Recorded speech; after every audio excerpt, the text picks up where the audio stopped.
नमस्कार दोस्तों, मेरा नाम है शेखर और स्वागत है आप सभी का हमारे यूट्यूब चैनल शिखर स्टडी पॉइंट पर।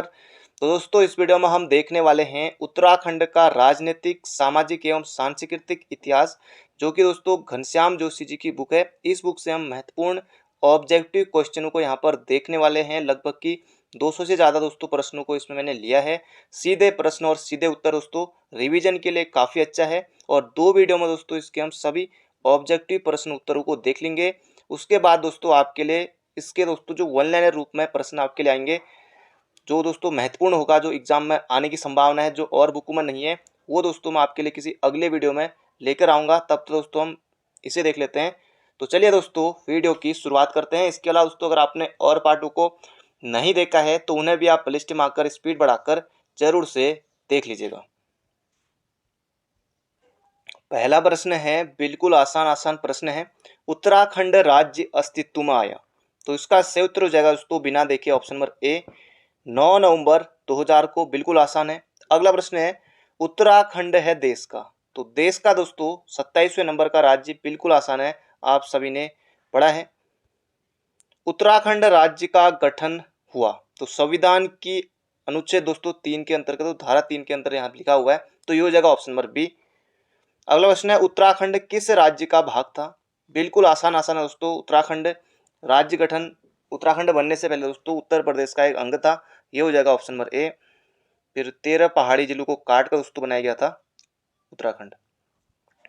अगला प्रश्न है, उत्तराखंड राज्य का गठन किस समिति की सिफारिश पर हुआ। बिल्कुल आसान प्रश्न दोस्तों, ये हो जाएगा कौशिक समिति। अभी आएगा कौशिक समिति का गठन कब हुआ था। कौशिक समिति का गठन किया गया, तो उस समय दोस्तों सीएम कौन थे कौशिक समिति के गठन के समय। ये हो जाएगा Mulayam Singh. Option number A हो जाएगा मुलायम सिंह यादव। राजनाथ सिंह दोस्तों ऑप्शन नंबर डी में। जब दोस्तों उत्तराखंड राज्य का गठन हुआ उस समय उत्तर प्रदेश के सीएम कौन थे, यानी कि 9 नवंबर 2000 को दोस्तों उस समय सीएम कौन थे, वो थे दोस्तों राजनाथ सिंह। बहुत से बच्चे इसमें गलती करेंगे, अगर एग्जाम में आ जाएगा तो मुलायम सिंह या मायावती टिक कर देंगे, लेकिन आपको दोस्तों नहीं करना है। राजनाथ सिंह थे उत्तराखंड राज्य के गठन के समय। कौशिक समिति बनाएगी दोस्तों, कौशिक समिति कब बनाएगी, तो 1994 में। Option number C. अगला प्रश्न है, किस सरकार ने उत्तराखंड राज्य का प्रस्ताव सर्वप्रथम विधानसभा में पास किया। तो ये यहाँ पर दोस्तों पूछा गया, किसने पास किया दोस्तों सीएम थे कौन, मुलायम सिंह। बिल्कुल आसान प्रश्न है। बढ़ते हैं अगले प्रश्न की तरफ। इसी तरह से दोस्तों चलेंगे, आपका रिवीजन दोस्तों यहाँ पर हो जाएगा। उत्तराखंड राज्य नाम दिया, तो किस सरकार ने दोस्तों दिया, यहाँ पर पूछा गया। ये हो जाएगा भाजपा सरकार ने। देश का 27वां राज्य है। कई बार दोस्तों यूकेपीएससी ने भी इसे पूछा हुआ है, कई बार उत्तराखंड अधीनस्थ सेवा चयन आयोग ने पूछा हुआ है। तो 27वां राज्य था दोस्तों कौन, उत्तराखंड। 28वां था झारखंड, छत्तीसगढ़ दोस्तों उससे पहले था। देश का 26वां राज्य दोस्तों कौन सा था, छत्तीसगढ़। तो छत्तीसगढ़ 1, 9 और 15, तो इस तरह से दोस्तों ये 3 राज्य बने थे सन 2000 में। तो ये हो जाएगा यहाँ पर हमारा उत्तराखंड। अगला प्रश्न है, नए राज्य का निर्माण कर सकते हैं, तो दोस्तों कौन कर सकते हैं दोस्तों, ये नए राज्य बनाने की शक्ति दोस्तों ये है संसद को। अगला प्रश्न है, उत्तराखंड का पूर्व नाम था। ये यहाँ पर दोस्तों पूछा गया है, उत्तराखंड का पूर्व नाम क्या था। अब दोस्तों उत्तराखंड का पूर्व नाम उत्तराखंड दोस्तों ये नहीं होगा, झारखंड छत्तीसगढ़ दोस्तों ये कैसे हो जाएगा। ये हो जाएगा ऑप्शन नंबर डी। पहले दोस्तों उत्तरांचल था, फिर बाद में दोस्तों उत्तराखंड किया गया। उत्तराखंड राज्य स्थित है, अब भारत के दोस्तों अगर आपने भारत का मैप देखा होगा तो उस स्थिति के अनुसार आपको बताना है। तो देश के दोस्तों उत्तर में स्थित है, ऑप्शन नंबर ए। अगला प्रश्न है, उत्तराखंड राज्य की मांग सर्वप्रथम किस दशक में दोस्तों हुई, ये यहाँ पर पूछा गया है, तो ये दोस्तों 5वें दशक में। अगला प्रश्न है, उत्तराखंड राज्य की मांग सबसे पहले किसने की, ये भी यहाँ पर प्रश्न है। ये हो जाए दोस्तों कामरेड पीसी जोशी, पूरन चंद्र जोशी ने दोस्तों, कामरेड पूरन चंद्र जोशी ने की थी 1952 में। तो याद रखेगा, बन सकता है एग्जाम में। पृथक राज्य हेतु आंदोलन तीव्र हुआ कब, ये आपको यहाँ पर बताना है। तो इसका सही उत्तर होगा दोस्तों, सरकारी नौकरी व शिक्षण संस्थाओं में आरक्षण के कारण पृथक राज्य हेतु तीव्र आंदोलन दोस्तों हुआ था। अगला प्रश्न, पृथक राज्य हेतु आंदोलन का नेतृत्व किया, तो किसने किया दोस्तों, ये किया उक्रांद ने, उत्तराखंड क्रांति दल। अगला प्रश्न है, उत्तराखंड राज्य से संबंधित नहीं है। मसूरी कांड, मुजफ्फरनगर कांड, खटीमा कांड दोस्तों अभी कब हुए थे, अभी प्रश्न आने वाला है। तो ये हवाला कांड दोस्तों ये नहीं होगा, ऑप्शन नंबर डी होगा इसका सही उत्तर। हवाला दोस्तों एक मतलब कि पैसे भेजने की प्रक्रिया है विदेशों में। अगला प्रश्न है मुजफ्फरनगर कांड से संबंधित दोस्तों ये हो जाएगा उत्तराखंड राज्य। बिल्कुल आसान प्रश्न है। मुजफ्फरनगर स्थित है, बिल्कुल आसान प्रश्न है दोस्तों। मुजफ्फरनगर हो जाएगा यूपी में है, ऑप्शन नंबर ए। अगला प्रश्न है मुजफ्फरनगर कांड हुआ था, तो मुजफ्फरनगर कांड दोस्तों ये हुआ था 2 अक्टूबर 1994 को। बिल्कुल आसान है दोस्तों। मुजफ्फरनगर कांड कब हुआ था, तो 2 अक्टूबर 1994 को हुआ था। बिल्कुल याद रखिएगा, एग्जाम में फंसेगा। रामपुर तिराहा संबंधित है दोस्तों, ये हो जाएगा रामपुर तिराहा मुजफ्फरनगर कांड, ऑप्शन नंबर डी। अगला प्रश्न है मुजफ्फरनगर कांड से संबंधित नहीं है, तो सत्येंद्र सिंह है, रविंद्र सिंह है, गिरीश कुमार है, तो इसका सही उत्तर हो जाएगा ऑप्शन नंबर डी। खटीमा गोली कांड हुआ था, तो खटीमा गोली कांड हुआ था दोस्तों 1 सितंबर 1994 को। मसूरी गोली कांड हुआ दोस्तों 2 सितंबर 1994 को। 2 अक्टूबर 1994 को दोस्तों हुआ था मुजफ्फरनगर रामपुर तिराहा गोली कांड। अब दोस्तों देखिए अगला प्रश्न उसी से संबंधित है, इनको यहाँ पर मिलाना है। तो मसूरी दोस्तों ये जाएगा 1 सितंबर 1994 में, खटीमा दोस्तों 2 सितंबर 1994 में, मुजफ्फरनगर कांड 2 अक्टूबर 1994 में। बाकी दोस्तों किसी ऑप्शन में मिल जाएगा, मैंने ऑप्शन बिल्कुल नहीं देखे, मैंने ये बता दिया आपको। वैसे भी यही आपको याद रखना है, ऑप्शन आपको याद नहीं रखना है, क्योंकि एग्जाम में आपको ये टिक करना होगा, ऑप्शन जो होगा वहाँ पर आप करेंगे। अगला प्रश्न है मसूरी कांड हुआ था, तो दोस्तों रट जाएगा आपको बिल्कुल।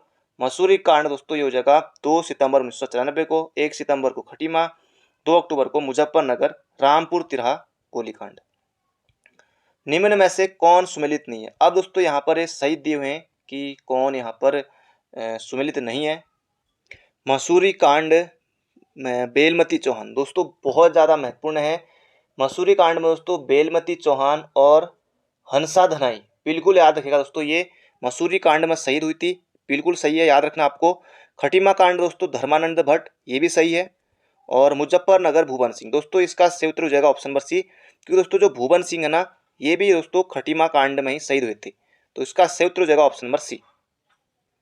अगला प्रश्न यहाँ पर हमारा मुजफ्फरनगर कांड के आंदोलनकारी जा रहे थे, तो कहाँ जा रहे थे दोस्तों ये मुजफ्फरनगर कांड के आंदोलनकारी, ये यहाँ पर पूछा गया, ये हो जाएगा दिल्ली, क्योंकि रास्ते में पड़ता है ना। अगला प्रश्न है क्योंकि दिल्ली जाएंगे तो रास्ते में पड़ता है, इसलिए पृथक राज्य की मांग हेतु एक विशाल रैली का आयोजन हुआ था, तो कहाँ हुआ था दोस्तों, इसका सही उत्तर हो जाएगा ऑप्शन नंबर ए दिल्ली में।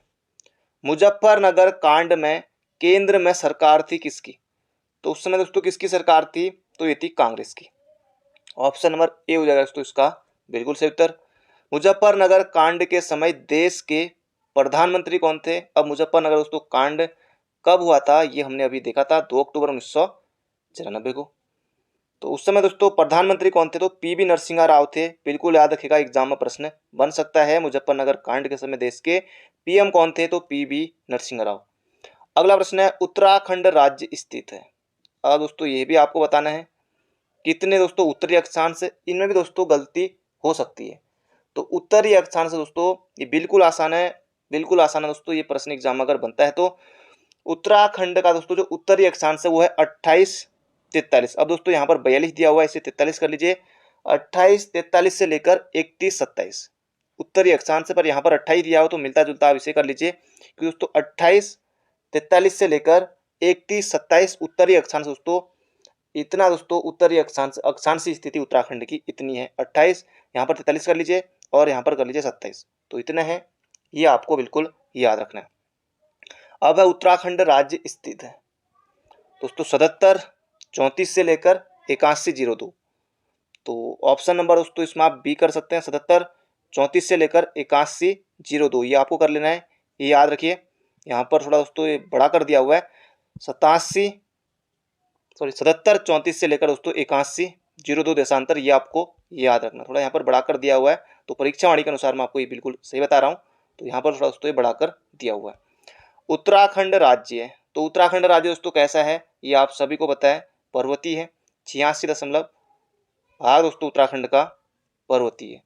अगला प्रश्न है उत्तराखंड राज्य पर्वतीय है दोस्तों लगभग 87%। अब 86.07 है तो उसे 87 यहाँ पर लिखा हुआ है तो इतना भी कर सकते हैं, बाकी 86.07 है, ये याद रखिएगा। उत्तराखंड राज्य का विस्तार दोस्तों पूर्व से पश्चिम तक दोस्तों 358 किलोमीटर है, ऑप्शन नंबर दोस्तों उसमें हो जाएगा कौन सा, डी वाला जो है बिल्कुल सही हो जाएगा। उत्तराखंड राज्य उत्तर से दक्षिण तक दोस्तों कितनी लंबाई है, ये भी यहाँ पर पूछा गया। तो दोस्तों उत्तर से लेकर दक्षिण तक दोस्तों, पूरब से पश्चिम तक दोस्तों कितना है, तो 358 है। उत्तर से दक्षिण तक दोस्तों कितना है, 320 किलोमीटर है। याद रखिएगा, ऑप्शन नंबर सी होगा इसका सही उत्तर। उत्तराखंड राज्य का क्षेत्रफल। अब पिछली बार दोस्तों एसआई में भी ये प्रश्न पूछा गया था, दरोगा में भी दोस्तों ये प्रश्न आया था जब लास्ट 2015 में दरोगा की भर्ती हुई थी। तो 53,483 वर्ग किलोमीटर दोस्तों ये है उत्तराखंड का क्षेत्रफल। क्षेत्रफल की दृष्टि से उत्तराखंड देश का कौन सा राज्य है, ये यहाँ पर दोस्तों पूछा गया है। तो ये दोस्तों 18वां हो जाएगा, ऑप्शन नंबर डी हो जाएगा दोस्तों इसका बिल्कुल सही उत्तर। तो क्षेत्रफल की दृष्टि से दोस्तों 28 स्वशासित राज्यों में क्षेत्रफल की दृष्टि से दोस्तों उत्तराखंड का स्थान कौन से नंबर पर आता है, तो दोस्तों ये आता है 18वां। तो ऑप्शन नंबर दोस्तों डी होगा इसका सही उत्तर। उत्तराखंड राज्य की सीमाएं लगी हैं दोस्तों, हरियाणा से नहीं लगती है, पहली बात ये हरियाणा ये भी नहीं है, दिल्ली से भी दोस्तों नहीं लगती है, दिल्ली अभी दूर है। तो उत्तर प्रदेश और हिमाचल दो राज्यों के साथ दोस्तों हमारी सीमा लगती है। तो ये आपको बिल्कुल याद रखना और बिल्कुल आसान प्रश्न है। कौन कौन से जनपद लगते हैं किसी अगले वीडियो में देखेंगे। उत्तराखंड के कितने लगते हैं। उत्तराखंड राज्य से अंतर्राष्ट्रीय सीमा लगी है, तो चीन की भी दोस्तों लगी है और साथ ही साथ लगी है नेपाल की भी। तो बिल्कुल आसान प्रश्न है। उत्तराखंड राज्य में कितने जिले हैं, तो दोस्तों 13 जिले हैं। उत्तराखंड राज्य से संबंधित नहीं है, तो सहारनपुर दोस्तों रुड़की से आगे, तो सहारनपुर दोस्तों यूपी में है, ये हो जाएगा ऑप्शन नंबर डी। बाकी बागेश्वर जनपद है, हरिद्वार जनपद है, उधम सिंह नगर जनपद है। अगला है निम्नलिखित में से भिन्न है। रुड़की दोस्तों भिन्न हो जाएगा, देहरादून जनपद है, हरिद्वार जनपद है, नैनीताल जनपद है। रुड़की दोस्तों ये हरिद्वार की एक तहसील है, तो रुड़की नहीं होगा दोस्तों, ये हो जाएगा ऑप्शन नंबर डी। अगला उत्तर प्रदेश से लगे जनपद है। उत्तर प्रदेश से दोस्तों कौन से जनपद लगे हुए दोस्तों, टिहरी नहीं आएगा, चमोली नहीं आएगा। 5 जनपद दोस्तों हमारे लगे हुए हैं किससे, उत्तर प्रदेश से। तो ये दोस्तों कौन सा हो जाएगा यहाँ पर, ऑप्शन नंबर ए वाला हो जाएगा बिल्कुल सही, देहरादून। देहरादून के बाद दोस्तों हरिद्वार, हरिद्वार के बाद दोस्तों पौड़ी, पौड़ी के बाद नैनीताल, नैनीताल उधम सिंह नगर। दोस्तों ये 5 जनपद लगे हुए हैं, ऑप्शन नंबर ए हो जाएगा इसका बिल्कुल सही उत्तर। और सबसे कम दोस्तों कौन लगता है, नैनीताल लगता है इनमें से। अंतर्राष्ट्रीय सीमाओं से लगे जनपद दोस्तों कौन से, इसे भी लगे हाथ देख लेते हैं। अंतर्राष्ट्रीय सीमाओं से लगे जनपद, तो हरिद्वार दोस्तों नहीं आएगा, नहीं अल्मोड़ा आएगा और नहीं चंपावत आएगा। चंपावत आएगा पर बागेश्वर नहीं आएगा, तो यहाँ पर थोड़ा मैंने गलत टिक कर दिया, ये बागेश्वर नहीं आएगा। तो ये दोस्तों कौन को आएगा, उत्तरकाशी, चमोली, पिथौरागढ़। ये दोस्तों 3 जनपद जो हैं ये लगते हैं चीन के साथ, चीन तिब्बत के साथ लगते हैं। और यही पिथौरागढ़ दोनों में रहेगा, पिथौरागढ़, चंपावत और उधम सिंह नगर। तो ये 3 जनपद दोस्तों किसके साथ लगते हैं, नेपाल के साथ। ध्यान रहे दोस्तों ये पिथौरागढ़ दोनों में रहेगा, पिथौरागढ़ चीन के साथ भी लगता है और नेपाल के साथ भी लगता है। तो सर्वाधिक अंतर्राष्ट्रीय सीमा बनाने वाला जनपद कौन सा है, तो वो भी दोस्तों पिथौरागढ़ ही है, ये भी याद रखिएगा। अगला प्रश्न है, उत्तराखंड राज्य सर्वाधिक आता है किस श्रेणी में, ये आपको यहाँ पर बताना है। ये हो जाएगा लघु या मध्य हिमालय, ऑप्शन नंबर सी। अगला प्रश्न है, हिमाचल प्रदेश से लगे जनपद। हिमाचल प्रदेश से लगे जनपद दोस्तों कौन कौन से हैं। अब यहाँ पर दोस्तों हरिद्वार दे दिया है, हरिद्वार दे दिया है, तो क्या ये होगा, नहीं होगा। उत्तरकाशी और देहरादून दोस्तों 2 ही जनपद, ये आपको याद रखना है। उत्तरकाशी और देहरादून लगे हुए हैं हिमाचल प्रदेश से, और हिमाचल के 3 लगे हुए हैं। उत्तराखंड का कौन सा जनपद अंतर्राष्ट्रीय सीमा पर स्थित है, ये हो जाएगा दोस्तों उत्तरकाशी, ऑप्शन नंबर डी। बिल्कुल आसान प्रश्न है, इसी तरह के हल्के हल्के प्रश्न देखने को मिलेंगे। अंतर्राष्ट्रीय सीमा से लगे जनपदों की संख्या कितनी है, ये दोस्तों कितनी है, 5 है, अभी हमने देखे थे। उत्तरकाशी, चमोली, पिथौरागढ़, पिथौरागढ़ 2 के साथ था, पिथौरागढ़ को 2 बार नहीं गिनना है, चंपावत और उधम सिंह नगर, ये दोस्तों अभी हमने देखे थे ना। यहाँ पर इस वाले में कहाँ गया, ये वाला ऑप्शन नंबर डी वाला इसका सही था, अभी हमने देखा था। तो ये 5 है। अंतर्राज्यीय सीमा से लगे जनपदों की संख्या है, अंतर्राज्यीय सीमा से लगे जनपदों की संख्या दोस्तों ये हो जाएगी 6। ऑप्शन नंबर कौन सा होगा, ये होगा दोस्तों बी वाला, बिल्कुल सही है। अगर प्रश्न है, क्षेत्रफल की दृष्टि से राज्य का सबसे बड़ा जनपद है, तो क्षेत्रफल के अनुसार दोस्तों राज्य का सबसे बड़ा जनपद कौन सा है, ये हो जाएगा दोस्तों चमोली, ये आपको बिल्कुल याद रखना है। चमोली ऑप्शन में ना हो तो उत्तरकाशी आप लगा सकते हैं, तो चमोली याद रखिएगा, ऑप्शन नंबर ए। क्षेत्रफल की दृष्टि से सबसे छोटा जनपद दोस्तों ये हो जाएगा चंपावत 1766 वर्ग किलोमीटर है, ये भी आपको याद रखना। 80-16 पिथौरागढ़ का है। 80-30 ये है चमोली का, पिथौरागढ़ का। 70-90 ये आप याद रखिएगा। फिर चौथे नंबर पर आएगा पौड़ी, तो ये हो जाएगा दोस्तों ऑप्शन नंबर सी। क्षेत्रफल की दृष्टि से सबसे छोटा जनपद चंपावत। हालांकि दोस्तों चमोली और उत्तरकाशी में थोड़ा बहुत विवाद रहा है, लेकिन दोस्तों अब आपको चमोली उत्तर टिक करना है। जनसंख्या की दृष्टि से सबसे बड़ा जनपद है, ये यहाँ पर दोस्तों पूछा गया है, तो ये हो जाएगा हरिद्वार। हरिद्वार, देहरादून, उधम सिंह नगर, नैनीताल। सबसे कम जनसंख्या दोस्तों, क्षेत्रफल दोस्तों कम किसका है, ये है चंपावत का। चंपावत का दोस्तों क्षेत्रफल कम है, लेकिन दोस्तों जनसंख्या कम रुद्रप्रयाग की है, ये याद रखेगा। 2011 की जनगणना के अनुसार राज्य की जनसंख्या है, ये यहाँ पर दोस्तों पूछा गया है, ये हो जाएगा दोस्तों लगभग 1 इतना, ये आपको याद रखना है। लगभग की उत्तराखंड की जनसंख्या दोस्तों लगभग 1 करोड़ से ज़्यादा है। अब दोस्तों खैर ये एग्जाम में नहीं आएगा, बाकी इतना याद रखिए। अगला प्रश्न है, जनसंख्या की दृष्टि से राज्य का देश में स्थान है। ये प्रश्न दोस्तों एग्जाम में पूछा गया था। जनसंख्या की दृष्टि से राज्य का देश में स्थान है दोस्तों, ये अच्छा प्रश्न है, ये बन सकता है, तो ये हो जाएगा 20वां है, याद रखेगा 20वां है।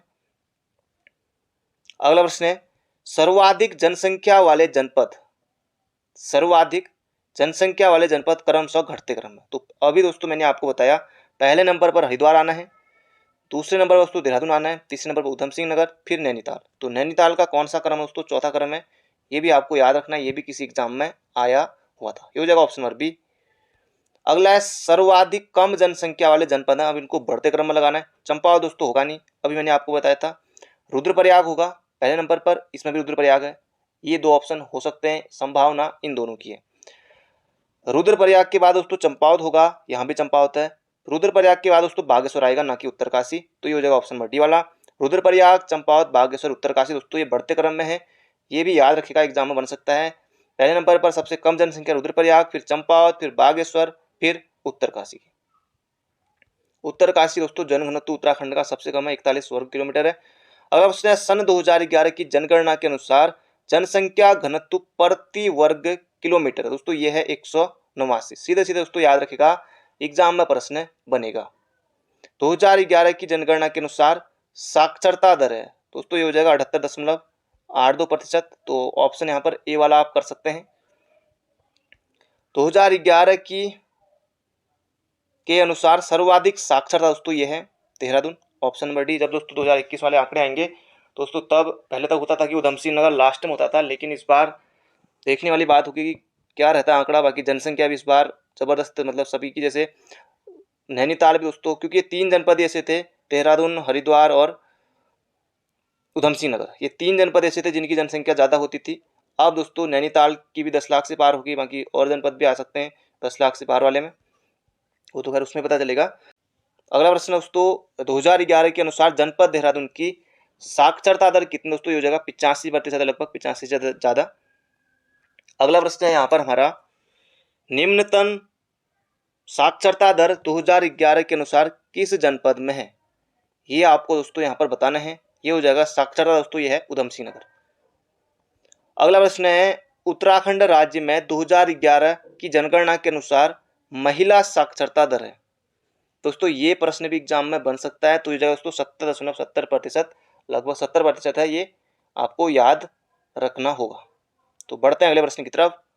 अगला प्रश्न है, राज्य में 2011 के अनुसार पुरुष साक्षरता दर, तो पुरुष साक्षरता दोस्तों कितनी है, यह दोस्तों लगभग 88%। तो ऑप्शन नंबर दोस्तों ये हो जाएगा डी वाला, बिल्कुल सही है। तो ये आपको याद रखना, एग्जाम में बन सकता है। थोड़ा इसमें दोस्तों बढ़ाकर ही दिया हुआ 88, जैसे दोस्तों 88 लगभग की 88 आप मान सकते हैं, 87-40% है लगभग, तो 88 भी ऑप्शन में होगा तो कर सकते हैं, क्योंकि नजदीकी दोस्तों ऑप्शन जो है वो यही है। अगला प्रश्न है, साक्षरता की दृष्टि से देश में राज्य का स्थान है दोस्तों, ये है 17वां, ऑप्शन नंबर ए हो जाएगा इसका बिल्कुल सही उत्तर। तो 17वां स्थान है, ये याद रखेगा। साक्षरता की दृष्टि से देश में भारत का स्थान दोस्तों 17वां है। और महिला साक्षरता में दोस्तों कौन सा स्थान है और पुरुष साक्षरता में कौन सा स्थान है, ये दोनों मैं आपको बताता हूँ। तो औसत साक्षरता में दोस्तों कौन सा स्थान है, तो 17वां स्थान है, ये आपको याद रखना है। अब बात कर लेते हैं पुरुष साक्षरता में दोस्तों कौन सा स्थान है उत्तराखंड का, दोस्तों अभी लिख लीजिए आप, तो ये हो जाएगा 13वां। और महिला साक्षरता में देश में स्थान कौन सा है, तो ये है दोस्तों 20वां, क्योंकि दोनों प्रश्न महत्वपूर्ण है। औसत साक्षरता में दोस्तों कौन सा है, ये मैंने आपको बता ही दिया 17वां, पुरुष साक्षरता में 13वां, महिला साक्षरता में 20वां, तो ये प्रश्न बनने की संभावना है, इसलिए दोस्तों मैंने आपको बता दिया। देश में सर्वाधिक साक्षरता दर है 2011 के अनुसार, दोस्तों ये हो जाएगा केरल, ये जीके में भी बनेगा। अगला 2011 के अनुसार भारत की साक्षरता दर है, ये दोस्तों यहाँ पर भारत की साक्षरता दर भी पूछा हुआ है, तो दोस्तों इसका सही उत्तर हो जाएगा ऑप्शन नंबर बी, लगभग दोस्तों 73% है भारत की, तो 73% तो अधिक ही हो जाएगा, 74 लगभग नजदीकी ऑप्शन ये है ऑप्शन नंबर बी। 2011 के अनुसार देश का लिंगानुपात दोस्तों कितना है, देश का दोस्तों पूछा है तो 943 हो जाएगा, लेकिन दोस्तों 943 नहीं है, तो आप 943 याद रखिए, 943 याद रखिए, तो ऑप्शन नंबर बी की तरफ आप जा सकते हैं, क्योंकि कई बार दोस्तों एग्जाम में होता है ना, आयोग बिल्कुल नजदीकी करीब का ऑप्शन देता है, तो यहाँ पर 940 है, तो ये आप करेंगे तो प्रश्न आपका सही हो जाएगा। वैसे 943 है, ये भी सीधे सीधे आ सकता है। 2011 के अनुसार उत्तराखंड राज्य का लिंगानुपात प्रति दोस्तों ये है 963 है, ऑप्शन नंबर डी हो जाएगा इसका सही उत्तर। अगला प्रश्न है सर्वाधिक लिंगानुपात वाला जनपद दोस्तों ये है अल्मोड़ा, 1139 दोस्तों अल्मोड़ा का क्या है लिंगानुपात है। सब सर्वाधिक कम लिंगानुपात है 2011 के अनुसार, दोस्तों कौन सा जनपद है जहां सबसे ज्यादा जनसंख्या है, वहीं दोस्तों सबसे कम लिंगानुपात है, ये हो जाएगा हरिद्वार का। अगला प्रश्न है 2011 के अनुसार अल्मोड़ा का लिंगानुपात प्रति हजार दोस्तों 1139 है, 1139 दोस्तों ऑप्शन नंबर सी हो जाएगा 1139, इसे आप कर लीजिए। अगला प्रश्न है 2011 की जनगणना के अनुसार हरिद्वार का लिंगानुपात प्रति हजार रहा है, तो दोस्तों यहाँ पर हरिद्वार का लिंगानुपात दोस्तों ये यहाँ पर पूछा हुआ है, तो हरिद्वार का दोस्तों जो लिंगानुपात रहा है वो है दोस्तों 880 दोस्तों यहाँ पर है, लगभग की 880 से कर लीजिए, हरिद्वार का 880 दोस्तों रहा है लिंगानुपात 2011 के अनुसार। शिशु लिंगानुपात वो 870 हरिद्वार का लगभग, और 2001 में और भी कम था, तो ये आपको याद रखना है। अगला है सन 2011 के अनुसार 2011 के अनुसार राज्य में जनसंख्या वृद्धि रही है, ये यहाँ पर दोस्तों पूछा गया, ये हो जाएगा लगभग 19.7% दोस्तों, लगभग इतनी ये रही है। अगला प्रश्न है यहाँ पर हमारा उत्तराखंड राज्य की जनसंख्या वृद्धि दर ऋणात्मक किस दशक में रही है, तो ऋणात्मक दोस्तों ये रही है बहुत पहले की बात है 1911 से 1921, ऑप्शन नंबर ए हो जाएगा इसका बिल्कुल सही उत्तर। अगला प्रश्न है उत्तराखंड की सर्वाधिक दशकीय जनसंख्या वृद्धि दर रही है दोस्तों 1971 से 81 के दौरान, इसमें रही है, याद रखेगा। महिला साक्षरता दर निम्नतम थी किस वर्ष थी, ये प्रश्न भी महत्वपूर्ण है, बन सकता है एग्जाम में, संभावना है, ये हो जाएगा 1951 में। अगला प्रश्न है सबसे कम महिला साक्षरता दर 2011 के अनुसार, तो ये है उत्तरकाशी की, ये आपको बिल्कुल याद रखना है, एग्जाम में दोस्तों प्रश्न बन सकता है, सबसे कम महिला साक्षरता दोस्तों ये है उत्तरकाशी की, तो एग्जाम में बनेगा तो याद रखेगा। अगला प्रश्न है तराई भाबर क्षेत्र विस्तृत है, ये यहाँ पर दोस्तों पूछा गया, तराई भाबर क्षेत्र लगभग दोस्तों 7% है। अगला प्रश्न है उत्तराखंड राज्य का सर्वोच्च शिखर है, दोस्तों ये हो जाएगा नंदा देवी 78-17, कामेट 77-56, त्रिशूल 71-20। अगला प्रश्न है नंदा देवी पर्वत शिखर है, दोस्तों ये आप सभी को पता है चमोली में है। गंगोत्री है, तो गंगोत्री दोस्तों क्या है ये आपको यहाँ पर बताना है उसे दोस्तों, गंगोत्री तो बहुत कुछ है दोस्तों, ये हो जाएगा ग्लेशियर, हिमनद ऑप्शन नंबर सी, पर्वत भी है, हिमनद में नहीं है, निम्न में हिमनद में नहीं दोस्तों, हिमनद मिलम मतलब कि ग्लेशियर है, मिलम ग्लेशियर है, गंगोत्री ये भी दोस्तों ग्लेशियर है, यमुनोत्री दोस्तों ये भी है, ये हो जाएगा हेमकुंड, ऑप्शन नंबर डी। निम्नलिखित में से दर्रा है, दोस्तों ये हो जाएगा लिपुलेख दर्रा, पिथौरागढ़ में है, पिंडारी ग्लेशियर है बागेश्वर में। हिमालय से उद्गमित नदी नहीं है, तो हिमालय से दोस्तों कौन सी नदी नहीं निकलती है, ये यहाँ पर पूछा गया दोस्तों, ये हो जाएगा सोन, बाकी गंगा यमुना शारदा दोस्तों सभी हिमालय से निकलती हैं। उत्तराखंड राज्य से संबंधित है, अब सतपुड़ा दोस्तों ये एमपी में, अरावली राजस्थान, बिंदी होगानी ये भी एमपी में, ये हो जाएगा शिवालिक पर्वत श्रेणी, ऑप्शन नंबर डी हो जाएगा इसका बिल्कुल सही उत्तर। फूलों की घाटी दोस्तों चमोली में है, ऑप्शन नंबर सी हो जाएगा इसका सही उत्तर। बुग्याल है, तो बुग्याल दोस्तों ये हो जाएगा चारागाह है बुग्याल। अगला प्रश्न है, गंगा नदी की प्रमुख सहायक नदियां हैं। तो गंगा की दोस्तों प्रमुख सहायक नदी दोस्तों अलकनंदा और भागीरथी। अब पिंडर आगे होगा नहीं, यहाँ पर भी पिंडर आगे होगा नहीं, ये मंदाकिनी हो सकता है, लेकिन अलकनंदा व भागीरथी। अगला प्रश्न है, निम्न में सुमेलित नहीं है। यमुनोत्री दोस्तों हिमनद है, लिपुलेख दोस्तों दर्रा है, यही नहीं होगा फिर, क्योंकि ग्लेशियर दिया हुआ है। लिपुलेख दोस्तों ये क्या है, दर्रा है। तो इसका सही उत्तर दोस्तों ऑप्शन नंबर सी। बाकी फूलों की घाटी चमोली में है, नंदा देवी पर्वत शिखर है। सुमेलित नहीं है, लिपुलेख पिथौरागढ़, गंगोत्री उत्तरकाशी, फूलों की घाटी चमोली। कामेड़ दोस्तों ये बागेश्वर दोस्तों नहीं होगा, कामेड़ दोस्तों ये भी होगा चमोली। 1756 मीटर कामेड़ की दोस्तों ऊंचाई है पर्वत की। अगला प्रश्न है, निम्नलिखित सुमेलित नहीं है।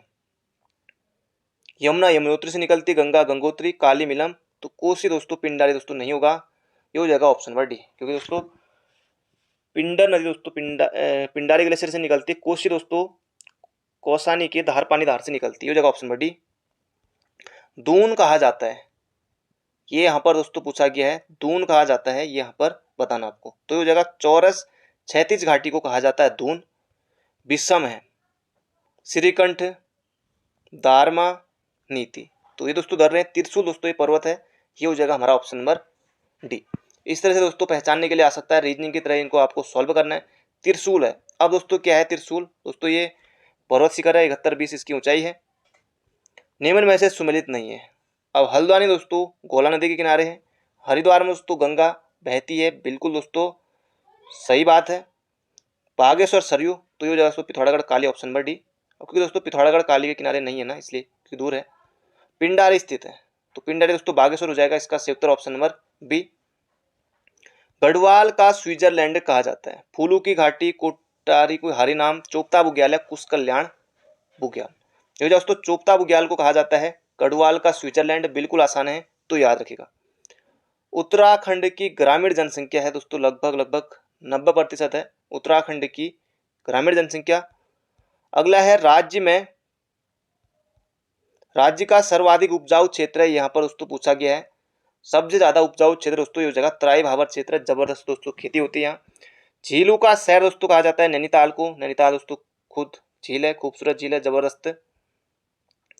कार्बेट नेशनल पार्क दोस्तों एशिया का पहला नेशनल पार्क, ये हो जाए दोस्तों उत्तराखंड में, रामनगर नैनीताल।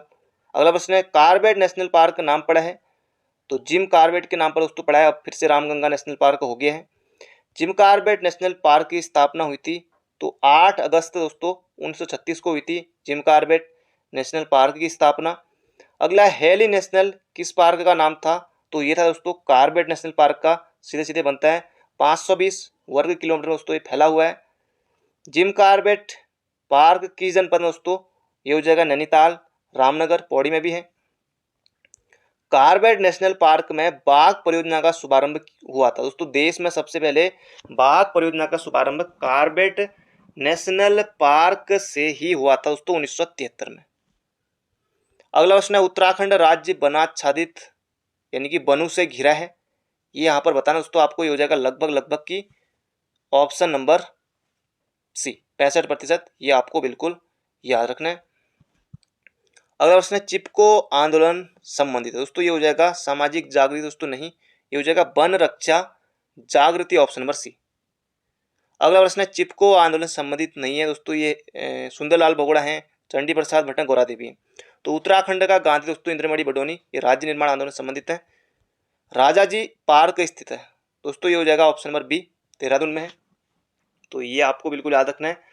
अगला प्रश्न है यहाँ पर हमारा, कौन सुमेलित नहीं है, निम्न में से सुमेलित नहीं है।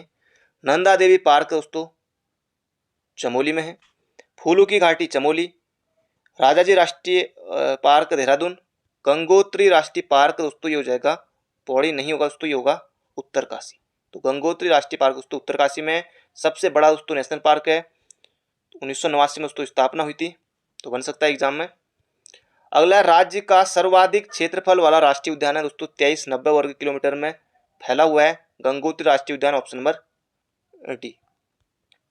निम्न में से वन्य जीव विहार नहीं है। केदारनाथ वन्य जीव विहार सबसे बड़ा, बिनसर वन्य जीव विहार अल्मोड़ा, मसूरी वन्य जीव विहार, नंदा देवी दोस्तों ये नहीं होगा, नंदा देवी राष्ट्रीय उद्यान चमोली में है। बिनसर वन्यजीव विहार स्थित दोस्तों अल्मोड़ा में है, 1988 में स्थापना हुई थी, ये हो जाएगा अल्मोड़ा।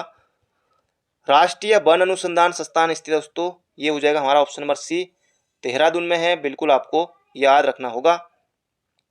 रमन मैक्स से पुरस्कार मिला है, तो चंडी प्रसाद भट्ट को दोस्तों मिला है 1982 में, दीप जोशी को मिला है 2009 में।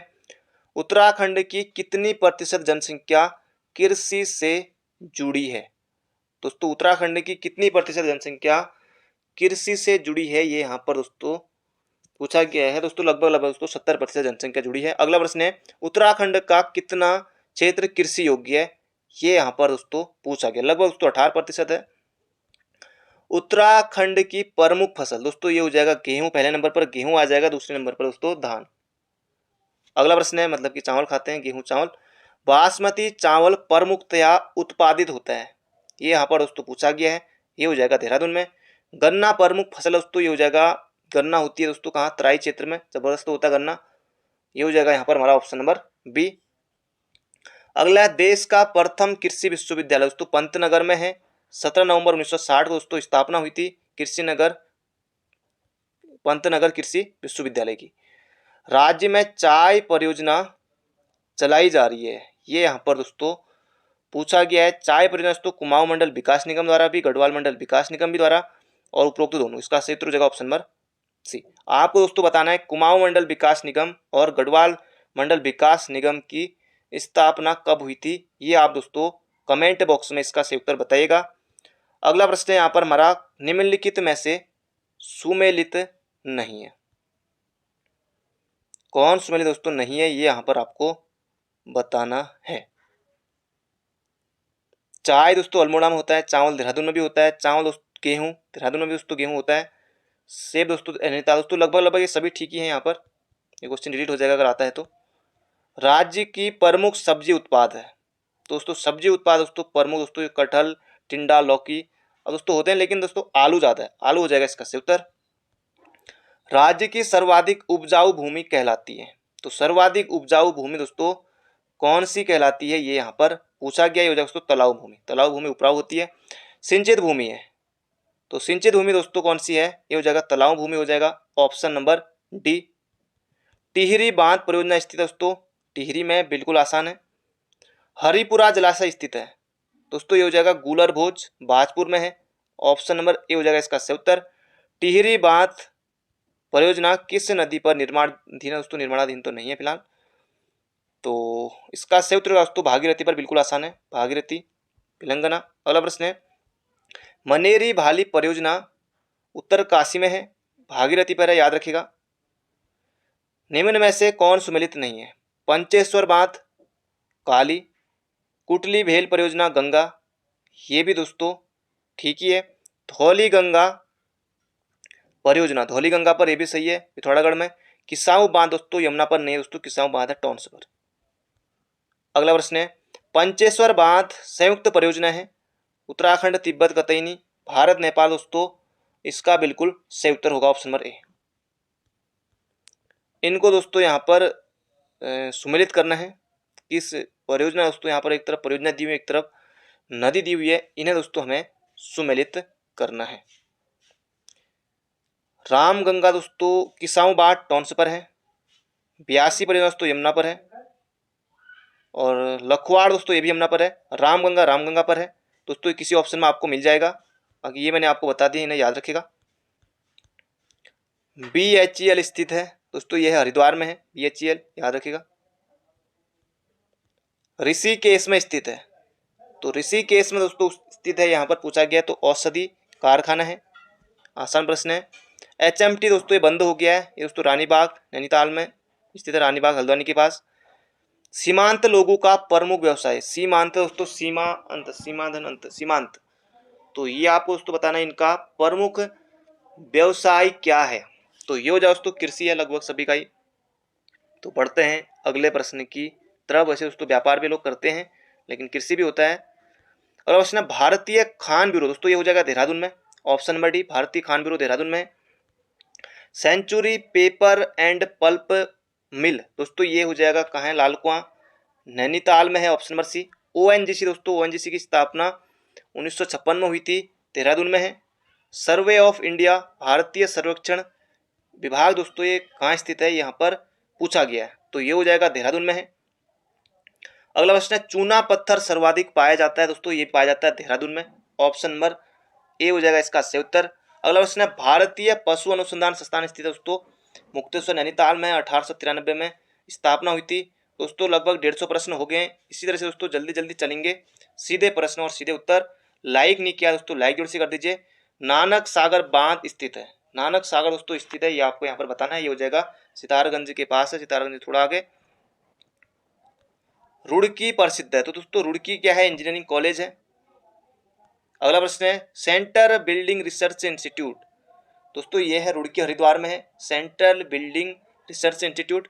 हिमालय इंस्टीट्यूट स्थित है, कई बार दोस्तों ये प्रश्न बनता है एग्जाम में। हिमालय इंस्टीट्यूट दोस्तों ये हो जाएगा देहरादून में, देहरादून में याद रखिएगा, 1989 में स्थापना हुई थी। जॉली ग्रांट संबंधित है दोस्तों, ये हो जाएगा चिकित्सा शिक्षा से, ऑप्शन नंबर ए। अगला प्रश्न है, हिमालय इंस्टीट्यूट की स्थापना किसने की थी दोस्तों, ये की थी स्वामी राम ने 1989 में। अगला प्रश्न है, निम्नलिखित में से किस विश्वविद्यालय को आईआईटी का दर्जा दिया गया, ये यहाँ पर दोस्तों पूछा गया है, जबरदस्त प्रश्न है, ये हो जाएगा रुड़की विश्वविद्यालय को, ऑप्शन नंबर बी। रुड़की विश्वविद्यालय की स्थापना कब हुई, बिल्कुल आसान प्रश्न दोस्तों। रुड़की विश्वविद्यालय की स्थापना कब हुई, यहाँ पर दोस्तों ऑप्शन थोड़े जबरदस्त दिए हुए हैं। तो रुड़की विश्वविद्यालय की स्थापना दोस्तों इनमें से तो मुझे कोई लग नहीं रहा है, तो ये दोस्तों आप याद रखिएगा, रुड़की विश्वविद्यालय की स्थापना हुई थी 1847 में। अगला प्रश्न है, जीबी पंत विश्वविद्यालय की स्थापना हुई दोस्तों, ये हुई थी 1960 में, 17 नवंबर 1960 को। अगला प्रश्न है, गुरुकुल कांगड़ी विश्वविद्यालय निम्न में से कौन सुमेलित नहीं है। गुरुकुल कांगड़ी 1962, हेमती नंदन बहुगुणा विश्वविद्यालय और कुमाऊं विश्वविद्यालय यानी कि गढ़वाल विश्वविद्यालय और कुमाऊं विश्वविद्यालय 1973 बिल्कुल सही है। रुड़की विश्वविद्यालय दोस्तों अभी हमने देखा था 1962, यहाँ पर नहीं होगा, 1847 होगा। अगला प्रश्न है, कौन सुमेलित नहीं है, यहाँ पर आपको बताना है। Gypsum Dehradun, dolomite Rudraprayag, magnesite Bageshwar, चूना पत्थर दोस्तों पिथौरागढ़ नहीं होगा, यहाँ पर होना चाहिए था देहरादून। अगला प्रश्न है, सुमेलित दोस्तों इनको यहाँ पर करना है, कौन किसके लिए जाना जाता है, यहाँ पर आपको सुमेलित करना है, तो इसे दोस्तों हम कर लेते हैं। यहाँ पर मैग्नेसाइट के लिए दोस्तों जाना जाता है, कत्था के लिए दोस्तों हल्द्वानी होगा, कत्था फैक्ट्री हल्द्वानी में है। और मैग्नेसाइट दोस्तों ये हो जाएगा यहाँ पर हमारा, मैग्नेसाइट हो जाएगा दोस्तों ये हो जाएगा झिरोली अल्मोड़ा। कागज लुगदी के लिए दोस्तों ये हो जाएगा लाल कुआं, और बचा ऊनी वस्त्र तो ये अल्मोड़ा, तो ये किसी ऑप्शन में आपको मिल जाएगा।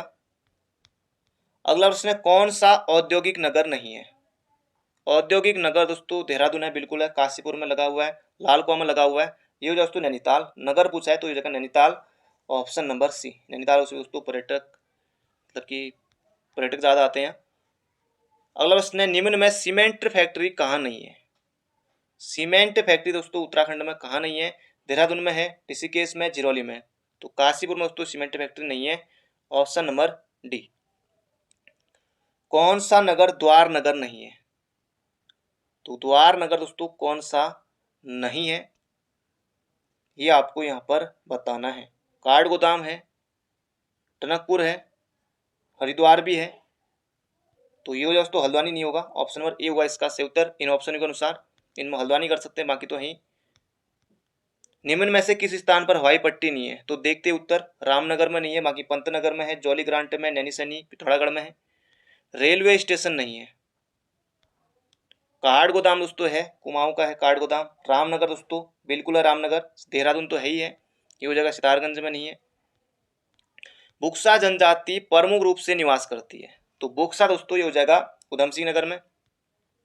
वर्तमान में थारू जनजाति रहती है दोस्तों खटीमा सितारगंज में, थारू आपको देखने को मिलेगी।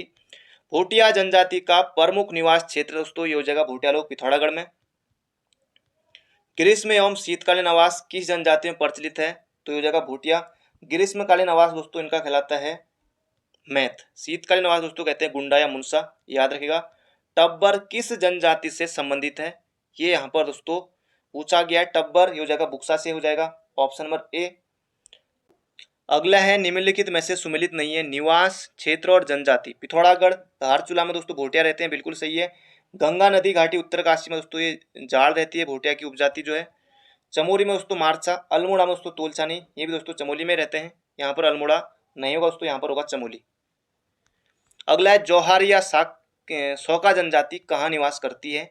जौहरिया सौका जनजाति, तो इसका सही उत्तर होगा दोस्तों ऑप्शन नंबर ए, पिथौरागढ़ में। अगला प्रश्न है रंगबंग नामक युवा ग्रह किस जनजाति में प्रचलित है। तो ये हो जाए दोस्तों भोटिया जनजाति में।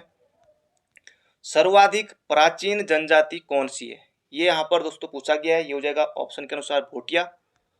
उत्तराखंड की प्राचीन भोटिया जनजाति निम्न में से किस देश से प्रमुखतया व्यापार करती थी। दोस्तों ये करती थी तिब्बत से। अगला भोटिया व्यापार की समाप्ति किस वर्ष से हुई। तो ये हो जाएगा दोस्तों 1962 से हुई थी।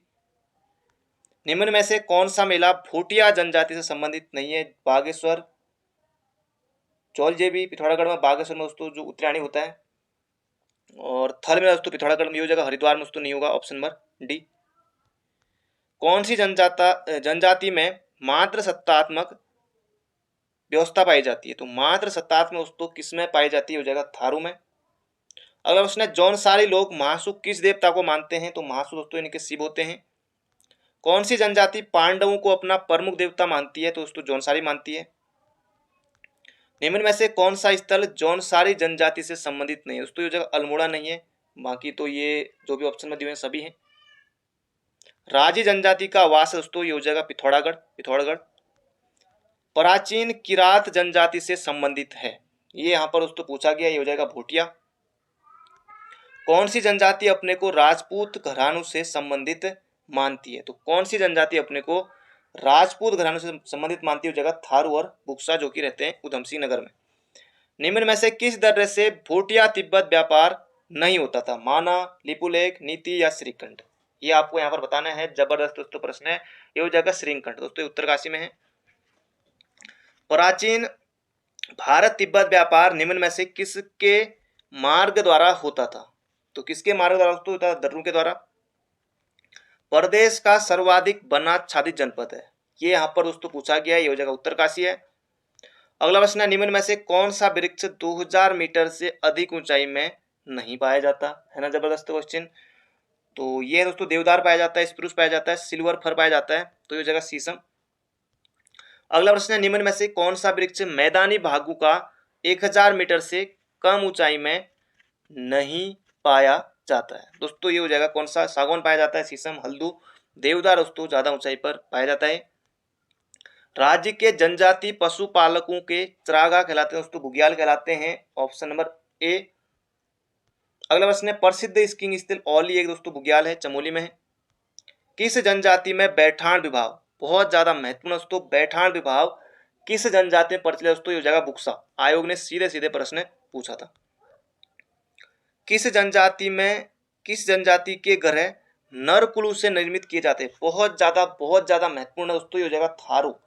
किस जनजाति के ग्रह नरकुलू से निर्मित किए जाते हैं, तो थारू। दिखनौरी प्रथा, ये भी दोस्तों किसमें, थारू में। दिखनौरी प्रथा दोस्तों किसमें, थारू में। थारू जनजाति में भरना कहते हैं दोस्तों, ये कहते हैं ओझा को। अगला प्रश्न है लहचारी नृत्य किस जनजाति का है। तो लहचारी दोस्तों ये नृत्य किसका है दोस्तों, ये हो जाएगा, ये भी है थारू का, ऑप्शन नंबर बी। लहचारी नृत्य दोस्तों ये है थारू का। निम्न में से कौन सा कार्य सभी जनजाति में प्रचलित है। अब दोस्तों सभी जनजाति में व्यापार कुछ कुछ में होता है, मछली शिकार, टोकरी इत्यादि। दोस्तों ये मदिरा सेवन जो है ना, दारू, ये मदिरा सेवन दोस्तों ये लगभग सभी करते हैं।